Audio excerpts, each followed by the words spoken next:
Estamos de volta com o programa Dinâmica do Direito. A temática de hoje é ressocialização penal, com foco, sobretudo, na extinção, no projeto de lei que visa extinguir as saídas temporárias. Temos aqui no estúdio a doutora Adriele Dutra, ela que é advogada criminalista, e nos ajudando a entender essa temática. Doutora, já vamos avançando especificamente na questão da extinção desse projeto de lei, na verdade, que visa extinguir esse instituto. Mas em 2019, salvo engano, já teve algumas alterações no Instituto da Saída Temporária. É isso, doutora? Isso. Em 2019, né, foi sancionada a lei, o pacote anticrime, que trouxe a proibição da saída temporária para quem cometeu crime hediondo com resultado morte.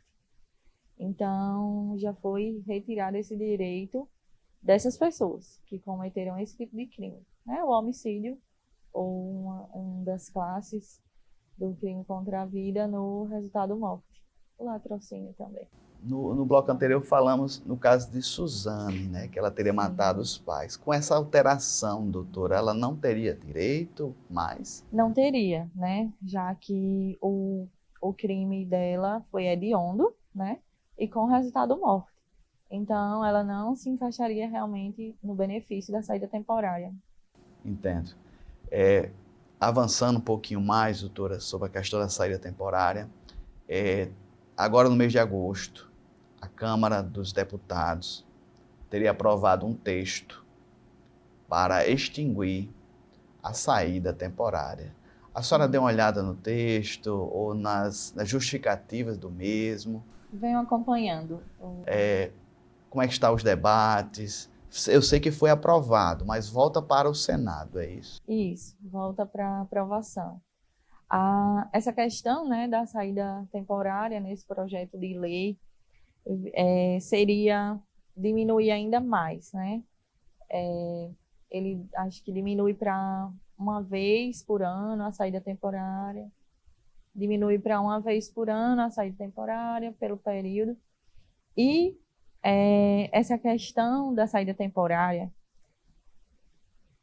trazendo para uma realidade nossa do Brasil, no Brasil, né?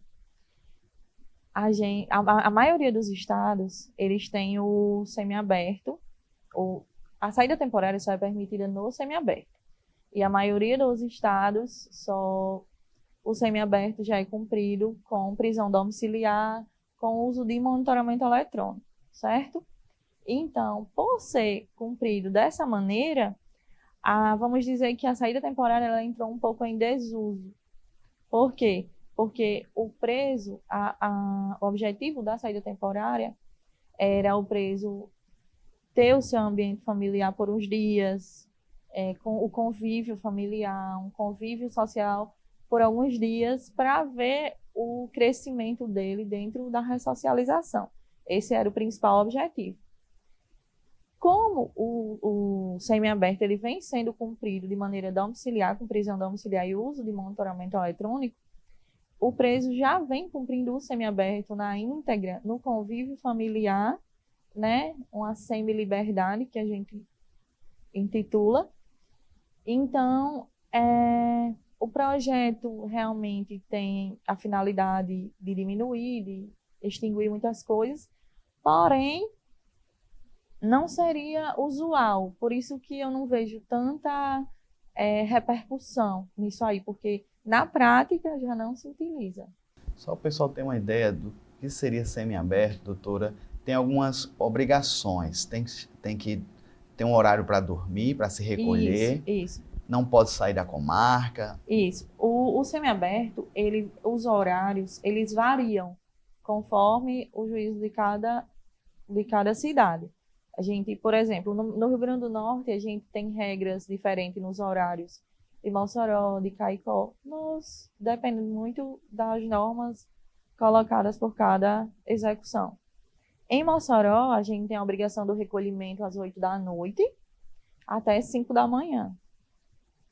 O interno ele deve estar recolhido no âmbito familiar, né, na sua casa, porque ele é monitorado 24 horas pelo GPS. qualquer falta informado, certo, ao juiz da execução, que rapidamente já traz o interno para justificar aquela necessidade de falta e, na maioria das vezes, regressão ao fechado.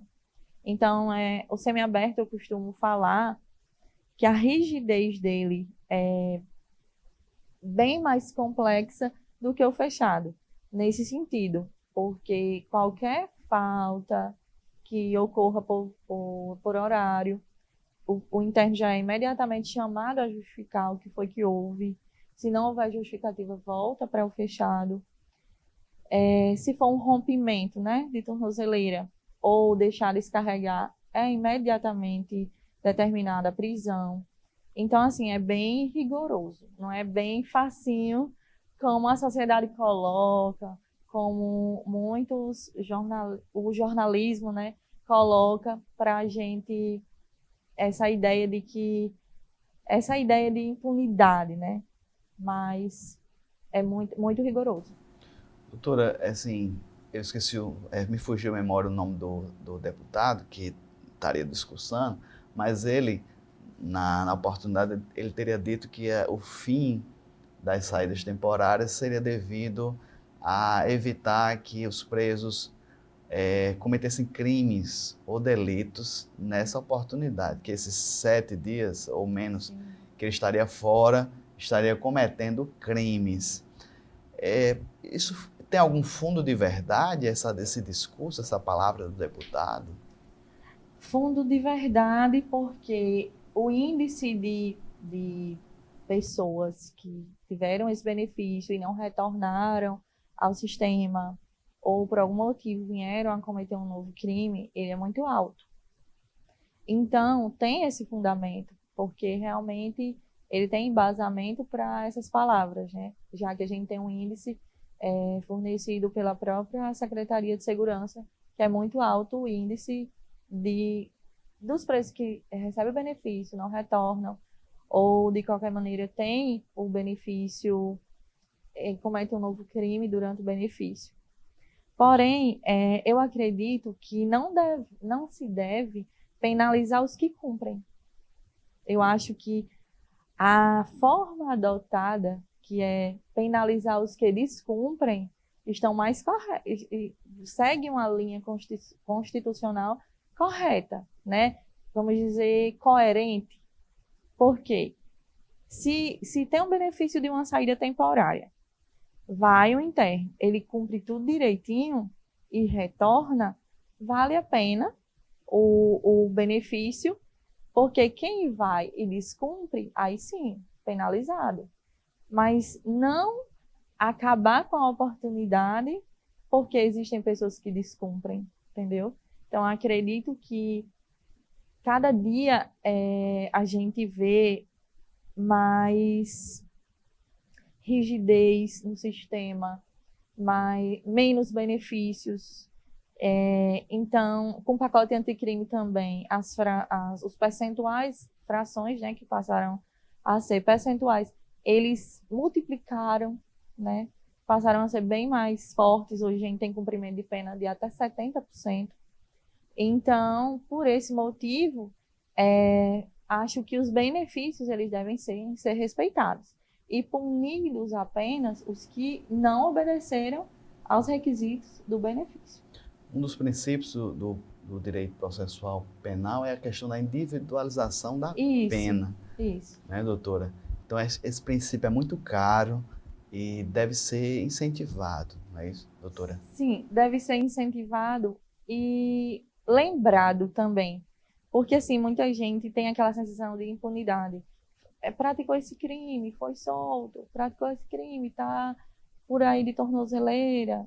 Então, são críticas, muitas vezes, que mais atrapalham a quem está cumprindo a pena do que ajuda, no sentido de, mais uma vez, aquela ideia da romantização do cumprimento de pena. Mas não é isso. Aquela pessoa que está cumprindo uma pena, ela precisa de uma oportunidade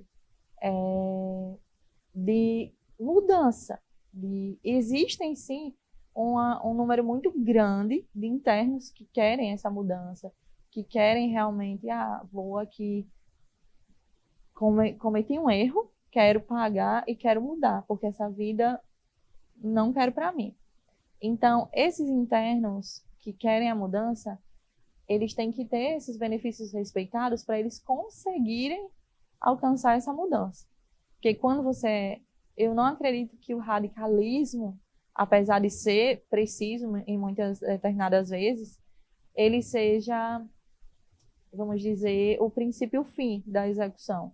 Ele precisa, sim, ter essa progressão gradativa, benefícios bem avaliados, levando em consideração a individualidade de cada penado.